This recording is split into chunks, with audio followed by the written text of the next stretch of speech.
A hearing is underway at a U.S. trade panel regarding possible import restrictions on Korean-made washing machines.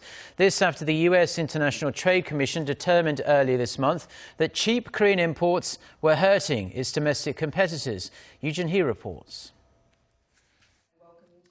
A public hearing was convened by the U.S. International Trade Commission on Thursday, 2 weeks after it ruled that low-cost washing machines from South Korea were damaging local industries. U.S. appliance manufacturers Whirlpool and GE Appliances asked the ITC to recommend import duties of 50% on large residential washers made by Samsung and LG Electronics. Lawyers representing the American firms accused their Korean rivals of shifting production from country to country to avoid anti-dumping duties.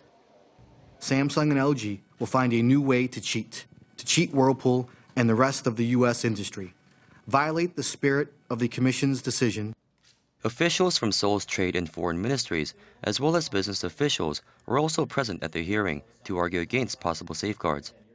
They stressed that import restrictions will undermine the freedom of choice of American consumers and also harm the local job market and the economy by disrupting operations at Samsung and LG's newest plants currently under construction in the U.S. Officials from South Carolina and Tennessee, where the Korean firms are setting up their manufacturing operations, spoke out on Samsung and LG's behalf.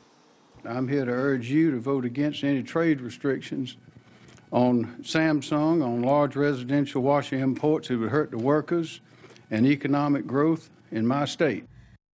The ITC plans to announce its recommendations next month and forward them to President Trump by December 4th.